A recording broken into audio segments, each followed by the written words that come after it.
हर एक महिला जिसके साथ डोमेस्टिक वायलेंस होता है, तो वो डोमेस्टिक वायलेंस एक्ट के सेक्शन 12 में डोमेस्टिक कंप्लेंट ज़रूर फाइल करती है। अब इसमें जो है वो कॉम्पेंसेशन के लिए क्लेम करती है, रेज़िडेंस का राइट क्लेम करती है, मेंटेनेंस क्लेम करती है, बच्चे के लिए कस्टडी क्लेम करती है, शेयर्ड हाउसहोल्ड में वो अपने लिए रेज़िडेंस माँगती है।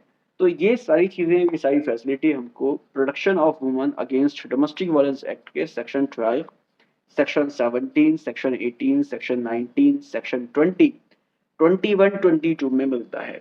और इसके साथ ही साथ सेक्शन 23 में किसी भी महिला के पास ये भी पावर है कि वो इंटरिम मेंटेनेंस के लिए भी एक एप्लीकेशन फाइल कर सकती है, जिसको बिना अपोजिट पार्टी को सुने कोर्ट के पास पावर है कि वो इंटरिम मेंटेनेंस भी ग्रांट कर सकता है। लेकिन इन सभी रेमेडीज को ग्रांट करने में कोर्ट को कितना समय लगना चाहिए, ये बहुत ही इंपॉर्टेंट है। और ये हम अक्सर देखते हैं कि जो हमारे केसेस हैं वो काफ़ी लंबे चलते हैं। इसके पीछे क्या रीज़न होता है?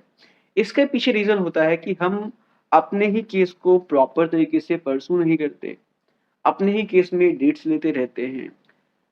कोर्ट में जो मजिस्ट्रेट है, मजिस्ट्रेट के पास अगर पेंडेंसी ऑफ वर्क है तो बात समझ में आती है।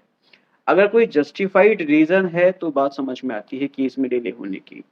लेकिन अगर अपनी ही गलती की वजह से, या सपोज़ करो कि अपोज़िट पार्टी की गलती की वजह से, या अपोज़िट पार्टी अगर वो जानबूझकर केस को लंबा खींचना चाह रहा है, इस वजह से अगर केस लंबा चल रहा है, तो यहाँ पर क्या करना है, थोड़ा-सा अलर्ट होना है।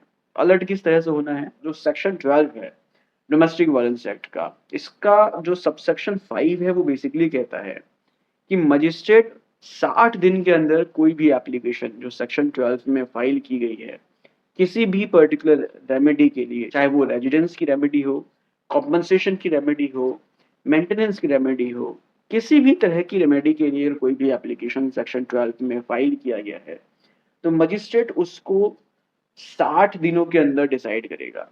अगर वो 60 दिनों के अंदर डिसाइड नहीं करता है, तो वो रिस्पॉन्सिबल है, वो उत्तर देने के लिए बाध्य है कि बेसिकली उस एप्लीकेशन को प्रॉपर तरीके से डिसाइड क्यों नहीं किया। अगर उसके पास कोई वैलिड रीज़न है, तो वो उस रीज़न को अपने ऑर्डर में नोट डाउन करेगा, लिखेगा। अगर कोई वैलिड रीज़न नहीं है, फिर भी अगर केस लंबा खींच रहा है, एप्लीकेशंस डिसाइड नहीं हो रही है, तो इस पर्टिकुलर सिचुएशन में उस महिला के पास, कंप्लेनेंट के पास पावर है कि वो हाई कोर्ट अप्रोच कर सकती है और हाई कोर्ट जाकर कोर्ट से ये ऑर्डर ले सकती है कि उसके केस को प्रॉपर तरीके से चलाया जाए और लिमिटेड पीरियड में उसके केस को डिस्पोज़ किया जाए। ऐसा ही केस 2023 में कर्नाटका हाई कोर्ट में देखने को मिला था। इस पर्टिकुलर केस का नाम था कविता एम वर्सेस रघु। इस पर्टिकुलर केस में जब वाइफ ने डोमेस्टिक वायलेंस का केस फाइल किया, तो कोर्ट उस केस को बिना वजह जो है लंबा खींच रहा था। कोर्ट के पास कोई जस्टिफाइड ग्राउंड नहीं था उस केस को लंबा खींचने का। जो भी एप्लीकेशन कोर्ट में फाइल किया था कंप्लेनेंट ने, उस पर कोर्ट ने कोई भी अपना डिसीजन नहीं दिया था। तो इस पर्टिकुलर सिचुएशन में वो पहुंच गई high court. Karnataka high court ने पूरे केस के फैक्ट्स को समझा और फिर देखा कि उसके केस में अननेसेसरली डिले हो रहा है।